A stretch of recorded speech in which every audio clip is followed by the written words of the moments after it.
Okay, this is going to be my Dreadication video.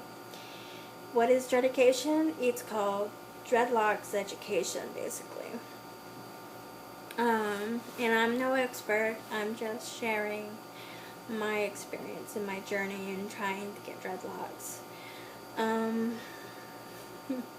So my journey has cost me a lot of money and frustration. I got duped by a loctician, someone who professes to be a professional dreadlock beautician. She may be a loctician, but not for type 1 hair, which is my hair. Bone straight, blonde, white girl's hair. Well, I shouldn't just say white. There's bone straight hair.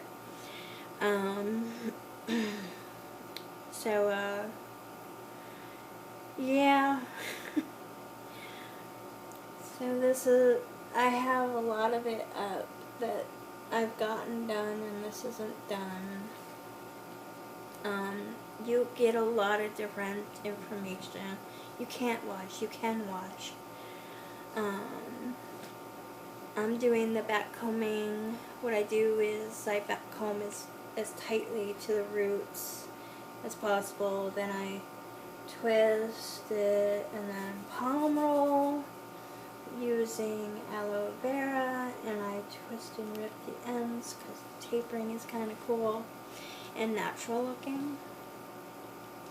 There's so many things I want to say, but it's like trying to stay on focus is hard for me sometimes. There was something specific I wanted to say,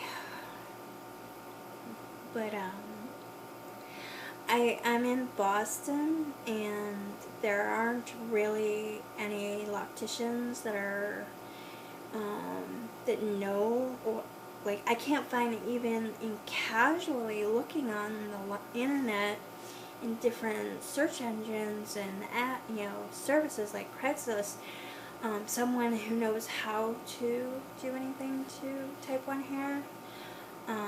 I depend on the internet a lot, and I never tried the back combing method, and it looks like it's working really well.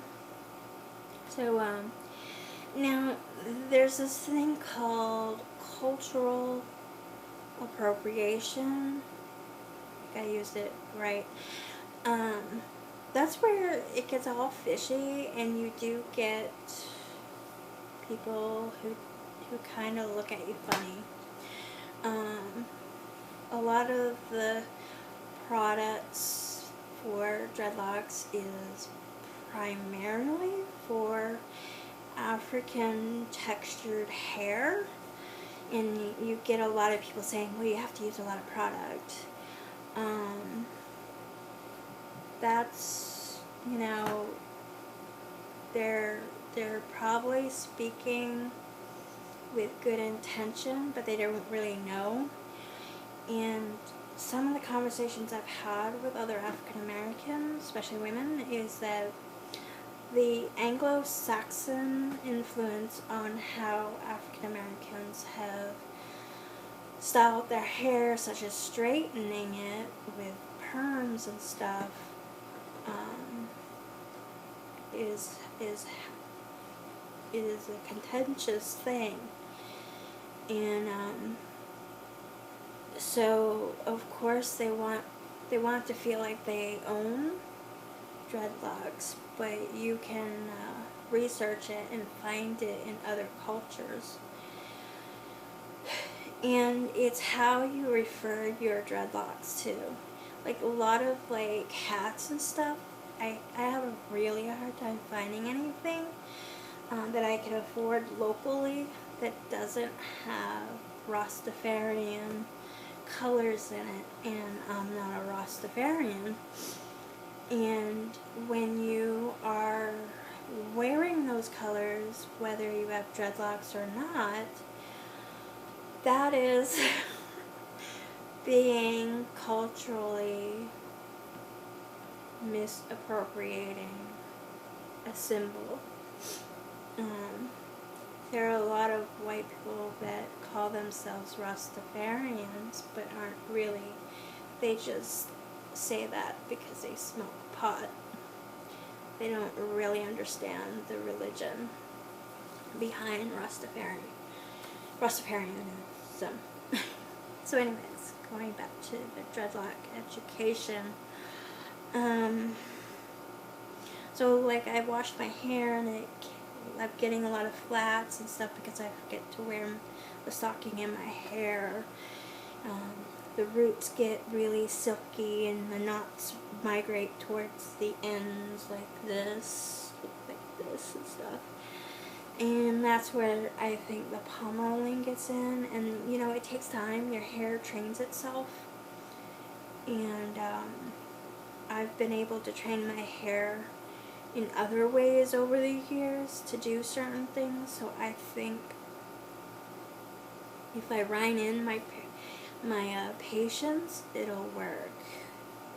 And I think this last experience I had where someone basically, how I feel, they laughed behind my back while they took $105 away from me. When I live on a fixed income, I only get $836 a month from disability.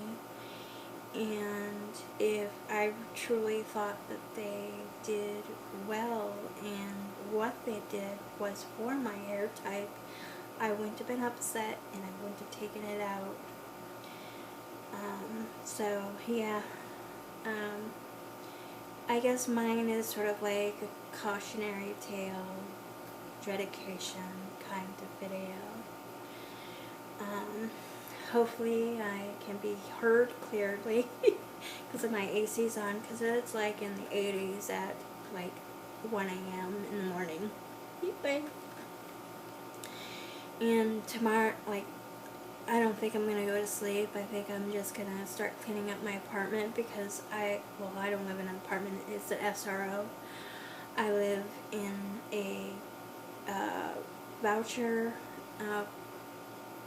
program by the city and state that is public. It's not public housing. It's a project-based voucher program. That's the right word. Where I pay rent based on my income. So, and it's just a room. I share a bathroom, and I have a refrigerator, a sink, microwave, and I bought a toaster oven. I need to get I might get a different rice cooker because some of the other rice cookers have more settings, and there's so many things. You can use your rice cooker like a slow cooker. And you can cook a lot of things. I want to get a blender. I want to get an electric skillet. But it's like a lot of budget. I have PayPal. So if anyone who decides to, help out after they see this, my birthday is on the 30th, July 30th. Hey, happy birthday to me. You can look my PayPal up by my name on my YouTube channel, and also my website, IamHomelessGirl.com.